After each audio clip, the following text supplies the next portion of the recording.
Hi, this is Aaron from My Dying Bride, and you're listening to the Brutally Delicious podcast. Have a good day, everybody. One, two, three, four. The Brutally Delicious Podcast.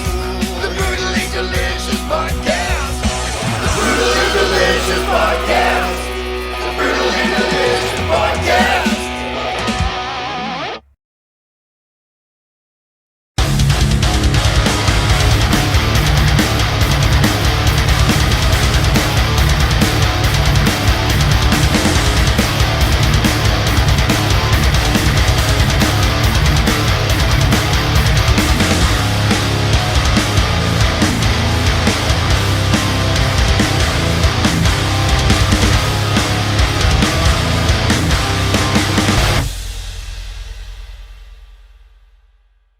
Delay. No worries at all.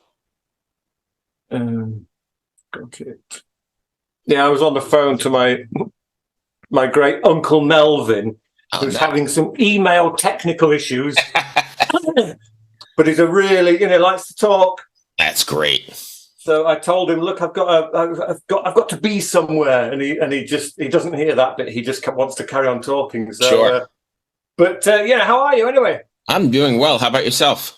I'm very well, thank you very much. It's lovely weather here, and I'm enjoying it. Nice. How's your daughter? She's great. She's at school today, and in fact, at the end of the day, it's the very last choir. So, as parent, I get to go down and watch her singing along. She's enjoying life. She's doing really well, and looking forward to the summer holidays and starting high school. That's beautiful. Good for you. And My Dying Bride, holy cow, I keep up with you. You guys are hitting on all cylinders now, huh?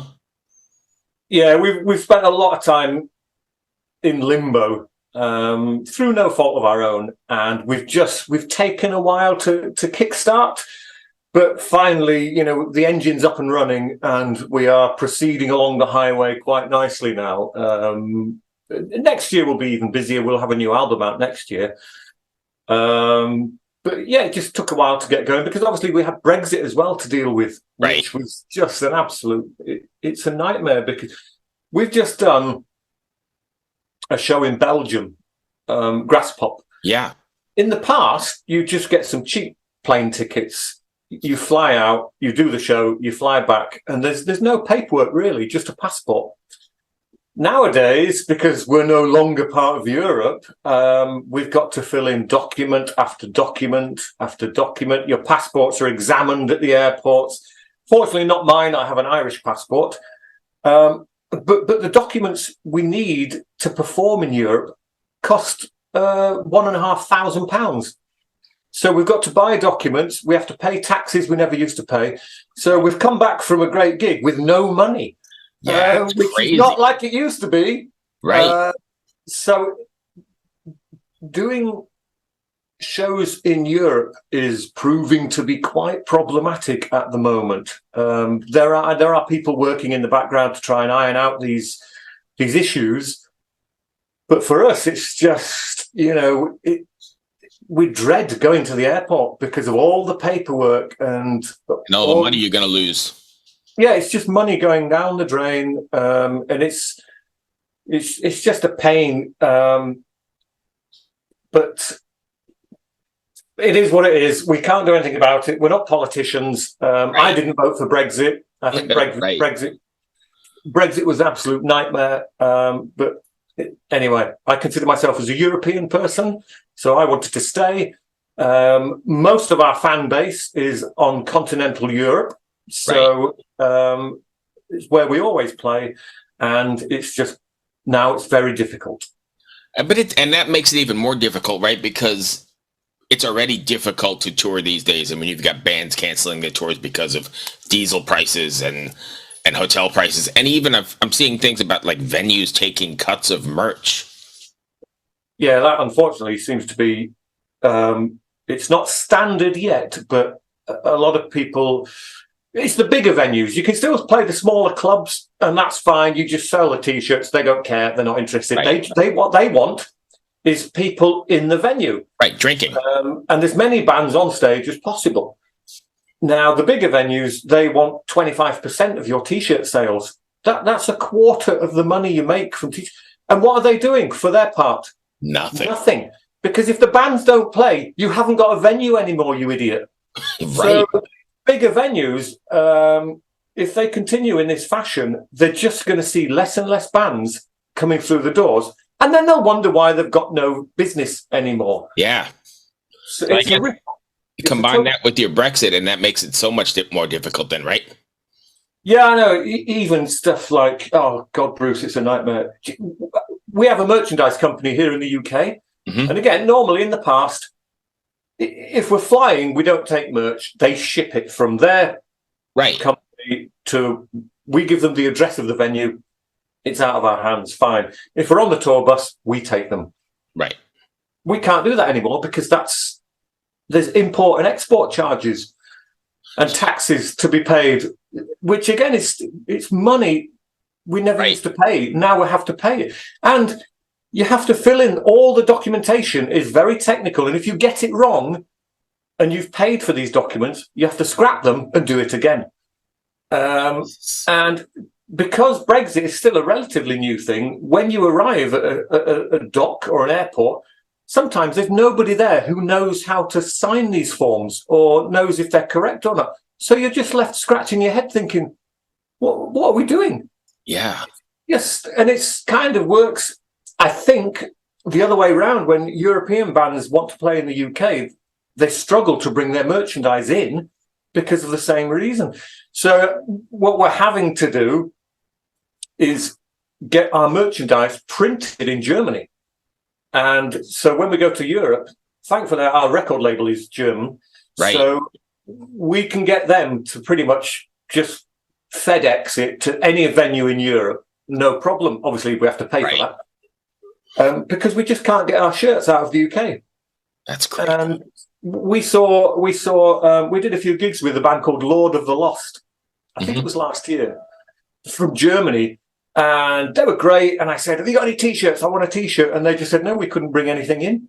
And it was a real shame. I know everything's kind of sorted out now because you need to have a contact on both sides of the water. We need a T-shirt manufacturer in Europe. Right. European bands need a T-shirt manufacturer in the UK. They're only obviously going to be small runs, but these are hurdles we never had. Yeah. Brexit has caused so much trouble, and it's so expensive. It's absolutely ridiculous. We've just launched a new beer in Belgium, the home of beer. And of course, you know, it's on Johnny Licker's website right now. It's called Songless Bird. It's lovely. He can't even send us a case without loads of technical paperwork. Really? And, yeah, it's ridiculous. He's working on that. And of course, none of the British fans can buy it. Right. So That sucks. Everything sucks. Everything. If you're in Great Britain, everything sucks right now. Avoid. So let's talk about My Dying Bride then. How did Grass Pop go? Was that great? It was amazing. It's such a well-run festival. It's just everything is as you hope it will be. The weather's been unbelievably hot recently, and I was praying for air conditioning because, like all festivals, it's in a field, Right. and so you don't always have the services and facilities you would normally get at a bricks and mortar venue. But you know, Bob knows what he's doing, and the backstage. We had 2 massive backstage dressing rooms. That's unheard of, and both of them had full air conditioning. 2 fridges stacked to the brim with cold drinks, fruit, you know, I got in the fridge. Why not? And it's just so well run. The timing is all perfect. The lighting rig was amazing. The on-stage sound was just perfect. I could hear everything crystal clear.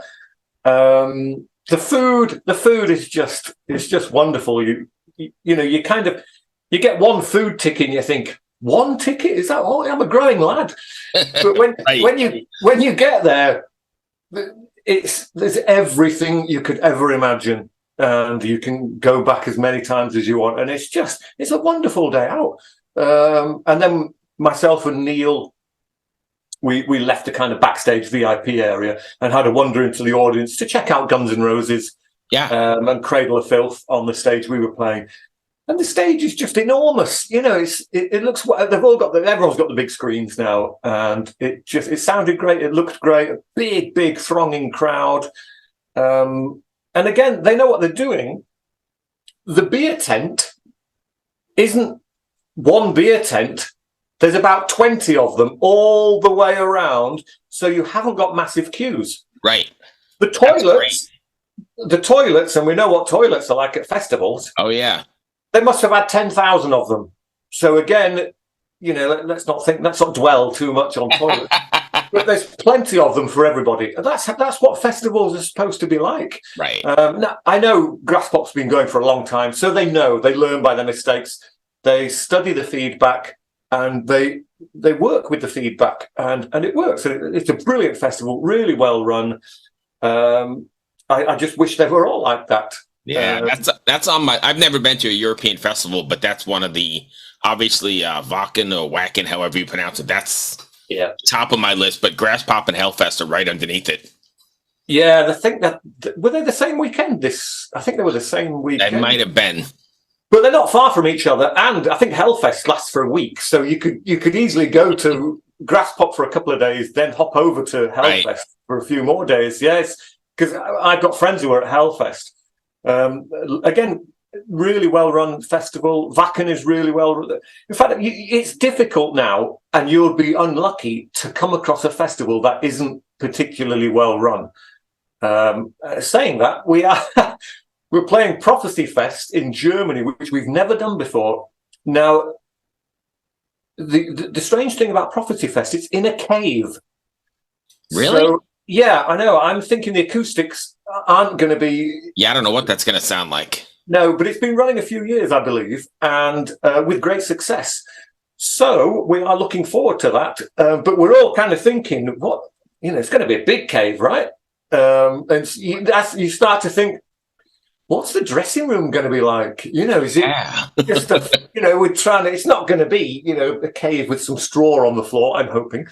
But I just can't imagine what the acoustics are going to be like. I can imagine a choir or an acoustic band unplugged would be wonderful, but full-on heavy metal in a cave, I don't know how that's going to pan out. However, I think My Dying Bride would be a good soundtrack for the cave, right? Maybe I guess when you look at the bands that are playing, which obviously I can't remember off the top of my head, it looks like they've gone that more sort of sensitive route and gone for bands that would work well with the environment. Right. Although I was amused to see that The Crazy World of Arthur Brown is playing, and he's in his 80s now. Oh, really? Yeah, he's still going strong. In fact, he was at the Ard gig that I did some narration at a couple of weeks ago. And are you familiar with the? No. He had a single out, in the 60s. I think it's just called Fire. Fire. Down, down, down. I want you to burn, or something like that. Mm-hmm. Well, he's still doing it. He's still doing it and loving it. And I'm thinking, gosh, when I'm 80 years old, I hope I'm still getting invited to festivals. Right, even if it's a cave.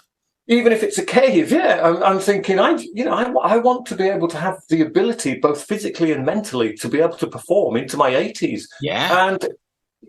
And good on him. I can't wait to see him. So I'm going to go back to the cave real quick, and then I got another question. But hopefully you won't disturb the bats, right? Because all that sound may disturb bats. Maybe that's why the acoustics are so good. As the sound amplifies outwards, their tiny little bat bodies absorb the vibration. Right. It could be the best sounding show in the world.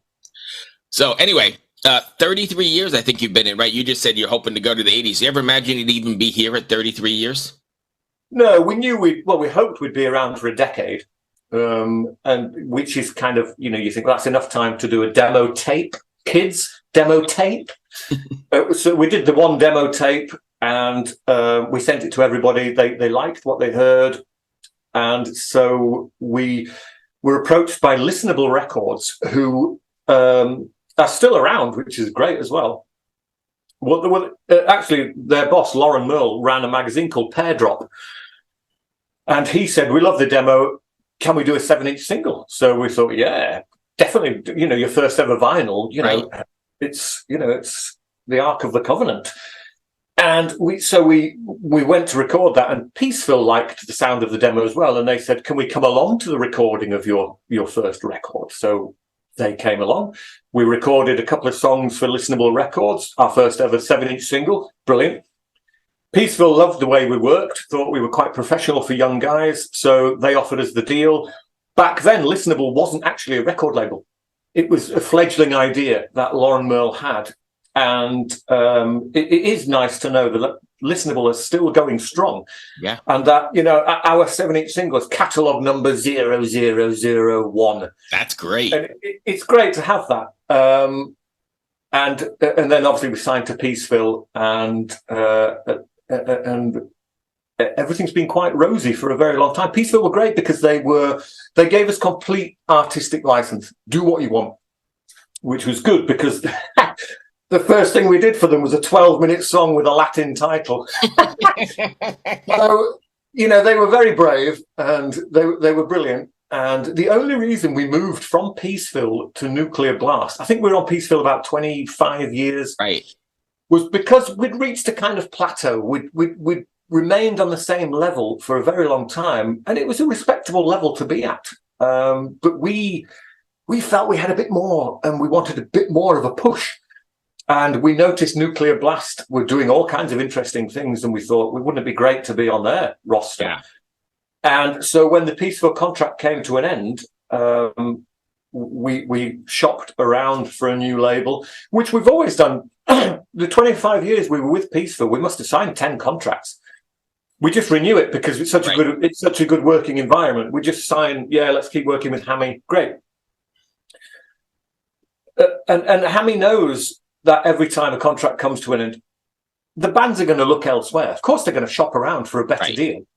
But he was good enough in the past to match every deal that we were offered, which is great. However, it wasn't the money. It was we needed to be elevated to a new level, which maybe that's an arrogant thing to say. Who gives you the right to think you deserve to be elevated beyond your stature? But we went for it anyway. And Peaceville offered us another deal, which was great. In fact, a lot of people offered us a lot of deals, it was amazing to know that after nearly 3 decades in the business, we're still relevant. Yeah, people still want a piece of My Dying Bride, and luckily for us, the best offer came from Nuclear Blast, which was exactly what we wanted. So we signed with Nuclear Blast. We're still friends with Peaceville, love them to bits. But business is business, right? Yeah, and it worked. We are playing. Well, obviously, unfortunately, my daughter got ill, then COVID, then Brexit. But we know that we've appeared in sort of more magazines. More people are talking about My Dying Bride because we're on a bigger platform. Sure. And we will get offered bigger festivals and more diverse festivals as well. So we know it was the right move.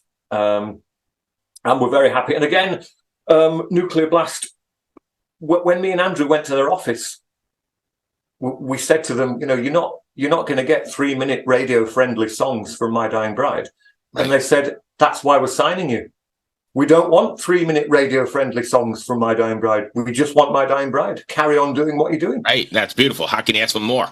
Yeah, I know. And we hear so many stories from other bands. They've had so much BS with their record labels and just hard time. They hate people. They hate the industry.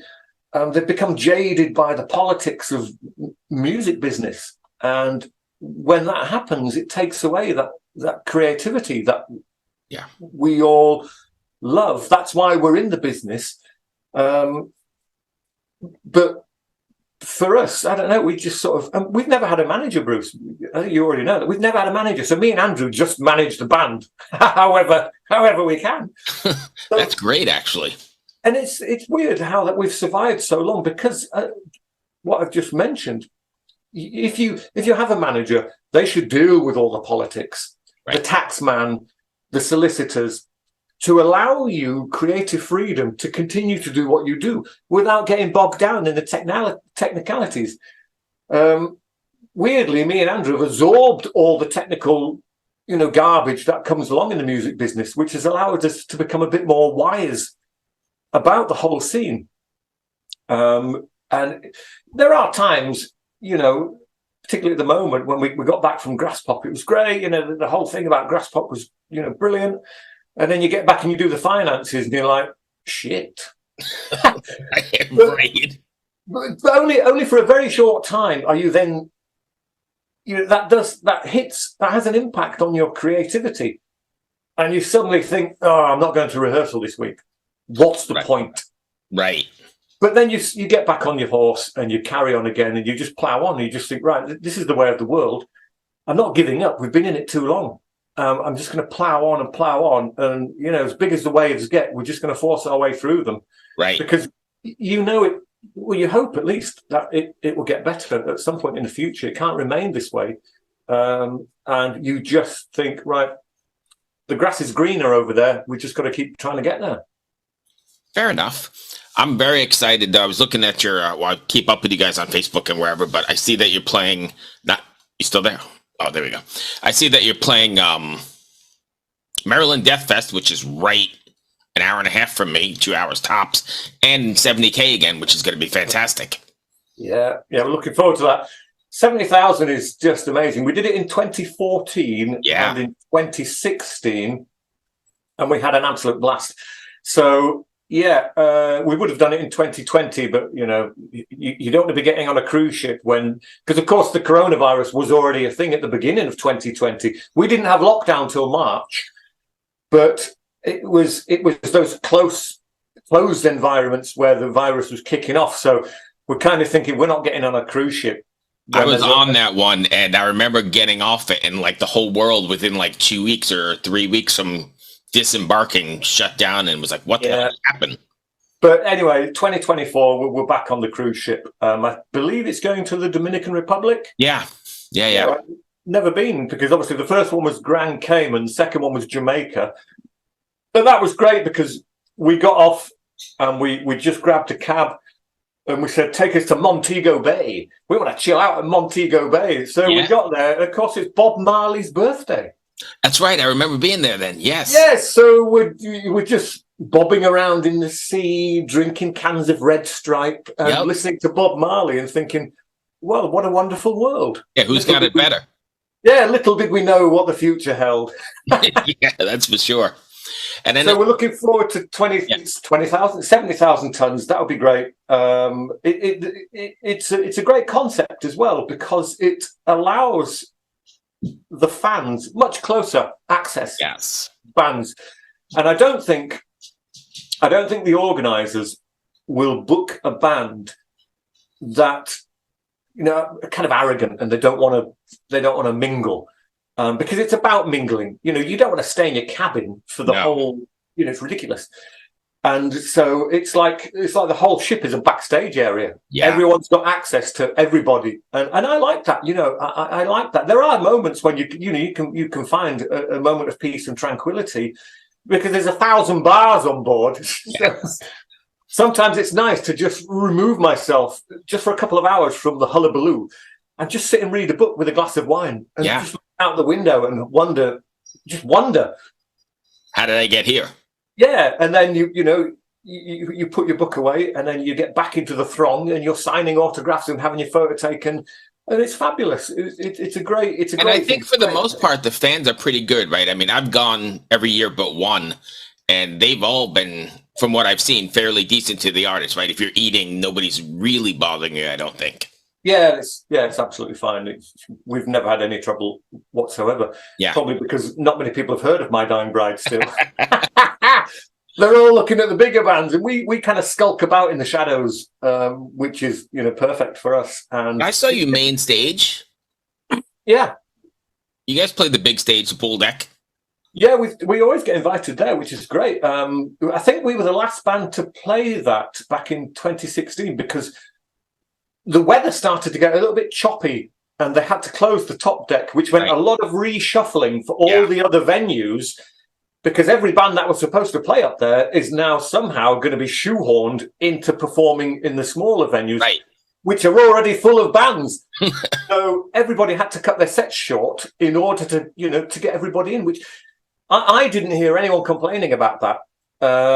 Even Cradle of Filth. Now, I know Danny's had a lot of bad press, but even he was like, yeah, great. We have to lose 2 or 3 songs from our set to allow other bands to get on this stage. And he was like, yeah, whatever. Let's keep the thing running. And it was absolutely great. So everybody sacrificed a little bit of what they brought along to the show to give everybody an equal opportunity to be able to perform. And it was great. And I mean, the water doesn't get very choppy out there. I mean, you're in the Caribbean. You're not really in the open ocean. Right. You can nearly always see land, so it's fine. Yeah. So yeah, really looking forward to that. And then Maryland Death Fest. Have you guys played there before? Yeah, we did that. Gosh, was that 2016? I can't remember. That's a bit more punishing because obviously it's something like a 6 or 7 hour flight. Yeah. You kind of arrive on the Friday, you do the gig on Saturday, and you're heading off home on Sunday. That's rough. It's a big old haul, but it's great. When we went there, it's weird. It's a weird location, but it is what it is. But again, it's well organised from what I remember. Yeah, it's just such a whistle stop trip for us. It's almost like when you return home, it's almost like a bit of deja vu. It's like, did that happen? I'm not sure if that actually happened. Right, all the jet lag and everything else, right? You spend 12 hours to and fro on aeroplanes and 1 hour on stage, and you scratch your head a bit and say, is it worth doing this? But we're doing Mexico as well. And again, Mexico is even further. That's like a 12-hour flight. And that's just a fly in and fly out? Exactly. Wow. So it seems madness, and it probably is madness, but it's just you need to get the word out. You need to try and get into the territories we don't often perform, right? Because the fans love you. The Brazilian fans have been screaming at us to play Brazil since about 1992, and we've been once, which is outrageous. And the problem is, of course, we have a promoter, and we say to the promoter, look, all the Brazilian fans are screaming for us to go to Brazil. Sort it out. And then he does the maths, and he comes back and said, yeah, you can, let's all go to Brazil, right? We'll do 5 shows in Brazil. By the time you get home and do the math, you down £20,000. Right. Because it's fine having very enthusiastic fans who want you to go. But when you realize some of the clubs are tiny and therefore their finances are not big, and I mean, we don't need much. I mean, obviously there's 6 in the band, which is a bit big, really. And then we've always got a couple of crew members. So that's 8 plane tickets, probably 4 hotel rooms because we can share. It's just the logistics of it isn't cheap. And when our promoter says to the Brazilian or anywhere, we've never been to Japan, we've never been to Australia, when he presents them with, right, we need this figure in order to come over there and do some shows, and they look at that figure and say, it's not happening. Right. And it's... I don't know how to correct that, because that's with us having like the tiniest profit ever, which the UK tax man is going to take off us anyway. Jesus. We're not traveling first class, and we don't want fancy hotels. Right. Even bare minimum, we can't do it. And I see other bands doing these venues, these places, these territories, and I think to myself, right, there's 2 reasons, or there's 2 reasons they're doing that. One of them is someone in the band is very rich and is funding this. But the second one is they're doing it because they're crazy.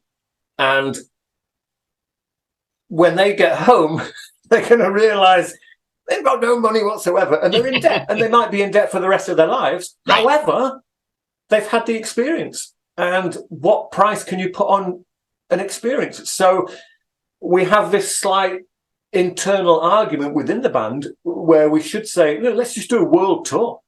Let's go crazy. Let's fly to Japan, do a couple of gigs there, down to Australia. They're only this close on the map. To Australia, maybe pop to New Zealand. It's stuck to Australia. fly across to South America, work our way up, go through the States into Canada. And all the way across. Yeah, and it's just do that dead easy. And then reality strikes, and you come tumbling back down to earth. But we do what we do. We are trying, everybody. We do try to get to other territories. It's just unfeasible for this band at this state right now. Sweet. So I've only got 2 more for you, and then I'll let you go. First, you said you're working on new material. Have you guys started that already? Oh, yeah, well into it. I think we've got 8 complete tracks. There's a little bit of ironing out. Was that a double album then? 8 tracks of My Dying Bride? Well, it will be. We are trying to create enough material so that when we go into the studio, we record everything, which will allow us to release an album, and then maybe in 6 months or a year to do an EP, which we've already recorded. All from the same session. Exactly. Yeah. What we did last time, when we did The Ghost of Orion, we recorded everything, released the album. 8 months later, we released Macabre Cabaret EP, which was recorded exactly the same time. Oh, so nice. It's an extension of the album. And you sometimes can have you've made yourself a problem there. Which songs do you pick for the album? Which do you leave on the shelf for later on? Now, as songwriters, it's impossible for us to choose. So we sent all the music to Nuclear Blast, and we said to those guys, right, well, we knew which song needed to open the album, and we knew which piece needed to close the album, and we knew what we wanted in the middle. But apart from those 3, do what you want. So we left it up to those guys, and we'll do that again this time, because you can't say you've got 10 songs and you only want 8 on the album. I can't pick the 2. It's almost like the sacrificial. Right. And also you got 6 people that are doing the same thing. Yeah, so I can't do that. So we just record enough material and then we hand it over to the record label. And as I say, if we've got something we definitely know is an opening track, we'll specify that and give them free rein to release whatever they want. So we're about 8 songs in at the moment. We've got there are a couple more. It's a bit like a jigsaw. There's several bits of other songs, and we just need to put them together in a recognizable format. And we're probably going to have 10 songs. And we haven't booked a studio yet, but we really need to get a wriggle on. There's no release date, obviously. Again, Nuclear Blast, a bit like Peaceful Records, they're not hammering us for a deadline constantly. They're very flexible. And so it's, we record it when we're ready. But I'm guessing it's going to come out at the latter end of next year. And if not, early 2025. I know that seems like a very long way away at the moment, but it's just, that's the nature of the business. We deliver an album, and the record label can't physically release it until a certain period. Sure. And we've all heard about the stories of the vinyl pressing plants. Big behind, yeah. Yeah, they're way behind. The vinyl's taken off like, it's more popular now than it was when it was invented, which is crazy, but great. But that adds its own problems to a release date. So yeah, we're loving the new music, absolutely loving it. I need to find an artist for the front cover, and actually, Roberto, who did the Macabre Cabaret, the very last record we released, is stunning. I loved his work, so I'm probably going to approach him again. Mm-hmm. But he really gets into it. You can't just say, give us an album cover. He wants to read all the lyrics. He wants a chat about it. That's good, though, right? Yeah, he wants to get right inside your head, and that's great. And so I'll go down that journey with him at some point, perhaps towards the end of this year. But yeah, so we're very much underway with the writing. Beautiful. So last I had was why can't I think? Paradise Lost. You guys got some gigs lined up with Paradise Lost too, right? Yeah, we've known those buggers for years and years and years. I think I was at their very first rehearsal, which was somewhere in the Halifax area. I don't remember the date. Possibly mid 1980s, something Were like they on that. the same ship as you guys in 16? Because I know I saw them. Yeah, I thought so. Right. Because I had It was interviewed great. Nick. Yeah. It was because there was an English bar aboard, or Yeah. we made it. We made it into an English bar Right. because it was full of My Dying Bride, Paradise Lost, Cradle of Filth, Yeah. and it was just a great environment. So yeah, we know Paradise Lost manager. In fact, I was just chatting to him yesterday, the day before, and the venue in Bradford in the north of England it's St George's Hall. I saw Metallica there on the And Justice for All tour. Wow. And it's an old school. It's not a venue; it's a theatre hall. Mhm. It's got the stalls, and I think it has 3 balconies. And I never imagined I'd be playing there. I mean, all right, we're supporting another band, but still, I'm going to be treading the boards of the same venue. And I've heard that the London tickets are selling like hotcakes. So I think it's going to be an absolute blast. We did some gigs with them a few years ago with Anathema as well, and it's just great. They're just old friends. Right. That's nice. And it's just nice to be in their environment, and you just endlessly talk about, oh yeah, I was sat next to Ozzy Osbourne, and oh yeah, well I was sat next to Jimmy Page, and it's almost like you're trying to top each other with your crazy stories about who you've That's met. cool though. Yeah, it's great, and it's all done very much with tongue in cheek. There's no bitterness, there's no angst. It's just because we appreciate the fact that we're a couple of noisy Yorkshire bands who have made some waves in the world. Yeah. And that's quite a nice thing to do. So, yeah, looking forward to those. They'll round off the year quite nicely, I think. Yeah. Well, cool. That's going to bring me to the end. Sweet, man. I can't wait to see you guys here in, it's 6 months, right? Yeah. Yeah, I guess so. Yeah, you'll be on the cruise ship, right? Yeah, absolutely. First beer's on me. Brilliant. It's so massive. I won't see you till the last day, and I'll be parched with thirst. Yeah, you know it. Good luck with with your summer tours here. Be safe. Thank you very much. Appreciate it. Glad your daughter is doing well, and it was great seeing you as always, my friend. Yeah, cheers. Thank you very much. Cheers. Call me anytime. See you later, buddy. Yeah, you're always on board for anything weird that I do. I appreciate it. Cheers. We'll do another cooking one soon. Absolutely. Thanks, my Cheers, friend. mate. Cheers. Bye-bye. Bye.